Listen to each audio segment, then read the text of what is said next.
Hi. So in this lecture, we'll be discussing about the most frequently used buzzwords of today's world, which are nothing but artificial intelligence, machine learning, and deep learning.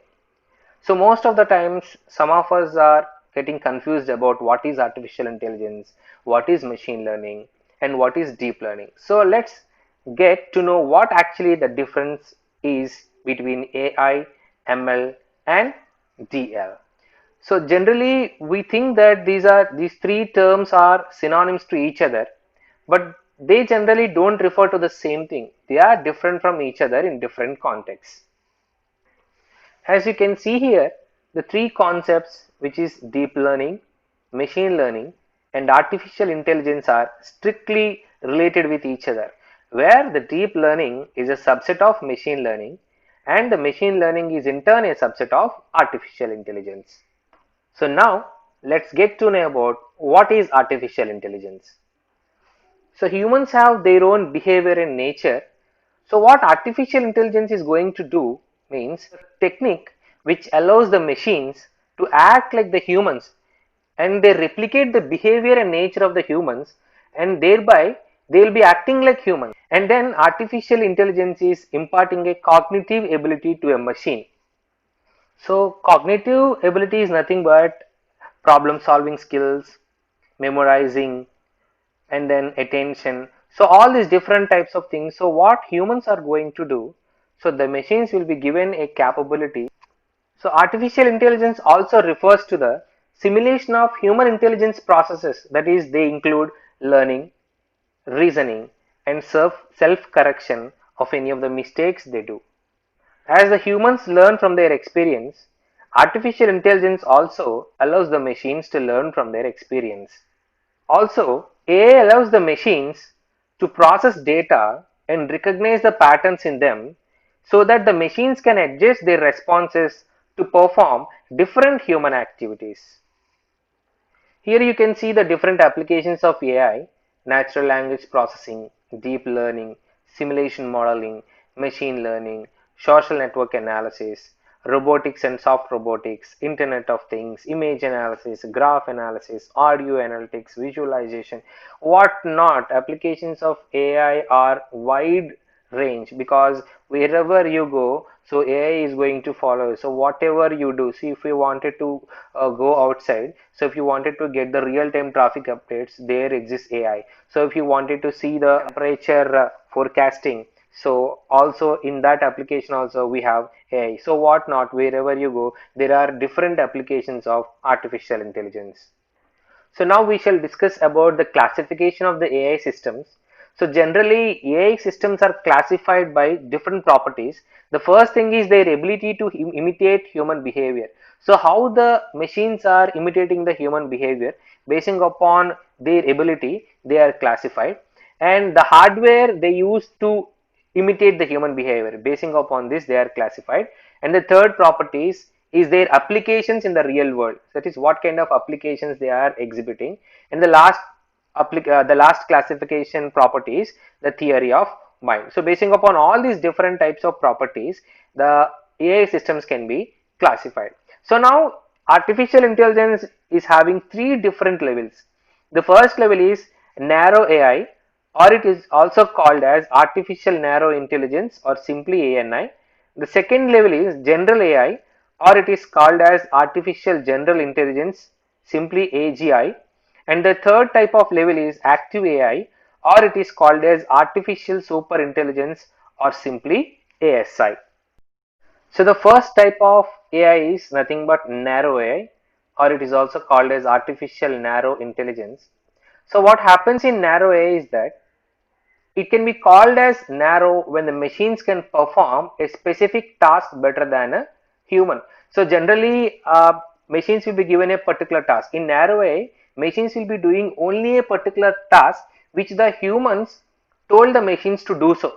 Okay, so currently the research of AI is in this place. So where this narrow AI is also called as weak AI. So when coming to narrow AI, it is goal oriented. That is, the machines are programmed to perform a particular or a single task. They are very intelligent in completing that particular or that specific task. Let us say we have many examples of narrow AI. Some examples I have included here. Autopilot in an airplane is a very good example of narrow AI. And the second one is chatbots. So whenever we open a particular website, immediately we'll be getting a chatbots telling that how can I help you. And there are some predefined questions where this chatbot can interact with the customers who are engaged with that particular website, isn't it? And the next one, another application, classification of an image on a service like Pinterest. Okay, Pinterest classifies different types of images. If you select a particular image, so all the related type of images will be displayed to you. And also other task is the face recognition on the Facebook. So we all are aware of this one. So this is nothing but narrow AI. A narrow AI is nothing but which does a particular task better than the humans. Okay, so current research is also in this place only. The second type of AI is general AI, or it is also called as artificial general intelligence.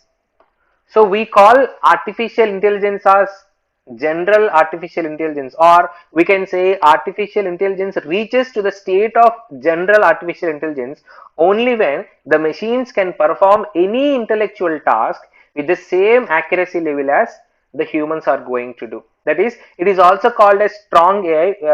You remember narrow AI is called as weak AI, where this general AI is called strong AI, where a concept in which the machines exhibit the human intelligence. So the machines think equally, or machines think in a same manner as humans are going to think. Here the machines will be having the ability to learn. They can understand and act accordingly to the particular given situation. See, let us say if there is a particular situation where human is going to act in a particular way. So in general AI also, the machine is going to act in the same way as human is going to act. Okay. So generally the general AI is not existing today, but whatever sci-fi movies we have seen till now, they include the concept of general AI where the machines are driven by emotions and self-aware. So if you are aware of a movie called Robo, there the Chitti Robo is going to act like humans at some places.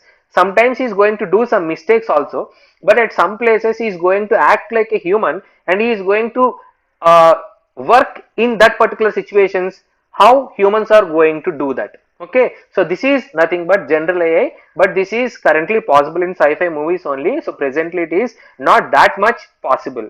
Okay, so AGI is expected to be able to solve problems like it should be able to reason, it should be able to solve the problems, make judgments under uncertainty. If there is an uncertain situation, the machine should be able to do an appropriate judgment. Okay, it must be able to plan, it must be able to learn, and it must be able to integrate the prior knowledge in decision making. It must be imaginative, it must be creative, and so on. So these are all the different things which are expected from the artificial general intelligence. And the next comes the third level of AI, which is nothing but active AI, or simply ASI, nothing but artificial super intelligence.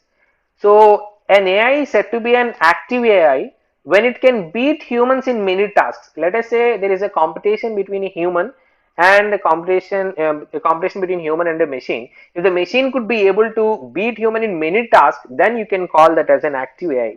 So generally, active AI or ASI is a hypothetical AI where machines will be capable of exhibiting the intelligence, so which surpasses the brightest human's intelligence. So if you take a brightest human, so this brightest human's intelligence will also be surpassed by the artificial intelligent machine. Okay, so this may have a greater impact on humanity. So in many movies we see these artificial intelligence machines or robots are the reason for the extinction of the human race, because some of the robots may turn anti to the human race, so they try to replicate their own population of the robots, and they wanted to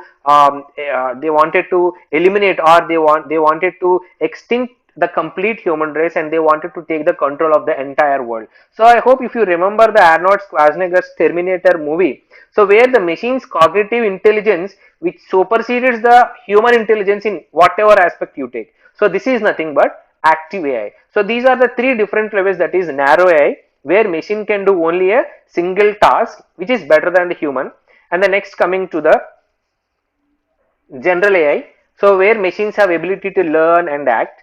And the last level is active AI. So where the machines exhibit their intelligence which is more greater than the brightest humans. So these are all the different levels of AI.